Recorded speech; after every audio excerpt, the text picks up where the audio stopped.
Friends. నిన్న నాగర్ కర్నూలు అసెంబ్లీలో ప్రకృతి బీభత్సం సృష్టించడం వల్ల ఇద్దరు వ్యక్తులు పిడుగుపాటు వల్ల చనిపోవటం జరిగింది. నలుగురు వ్యక్తులు గోడపడి షెడ్డు కూలిపోవటం వల్ల చనిపోవటం. ఇది చాలా దురదృష్టకరమైనటువంటి ఒక సంఘటన. అది మన చేతిలో లేనటువంటిది. ఆ కుటుంబాలని ప్రభుత్వం ఆదుకోవటానికి ఎమ్మెల్యే గారు రాజేష్ రెడ్డి గారు, ఎక్స్ఎమ్మెల్యేగా నేను, ఎక్స్ఎంపీగా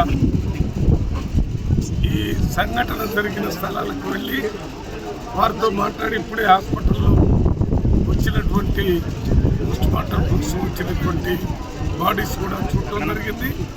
తల్లిదండ్రుల్ని, వారికి సంబంధించిన బంధువుల్ని పలకరించి ప్రభుత్వం దగ్గర నుంచి రావాల్సినటువంటి ఆర్థిక సహాయాన్ని వీలైనంత త్వరగా వారం 10 రోజుల్లోనే వచ్చే విధంగా మేము కలెక్టర్తోని, ముఖ్యమంత్రి ఆఫీస్తో కూడా మాట్లాడటం జరిగింది. త్వరలోనే ఆర్థిక సహాయం అందిస్తాము. ఇప్పుడు ఎక్కడెక్కడైతే కొన్ని ఇండ్లు ఈ గాలికి వర్షానికి దెబ్బతినిపోయినాయో అవి కూడా చూసొచ్చాం.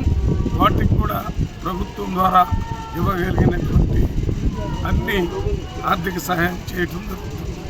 ఎవరు కూడా ఆ కుటుంబాలకు సంబంధించిన వాళ్ళందరూ మరి భగవంతుడు చేసినటువంటి ఈ బీభత్సానికి మనం చేయగలిగిందంతా రేవంత్ రెడ్డి గారి దృష్టికి తీసుకుని వెళ్ళి ఆర్థిక సహాయాన్ని త్వరగా అందేటట్టు చేయటం జరుగుతుందని వారికి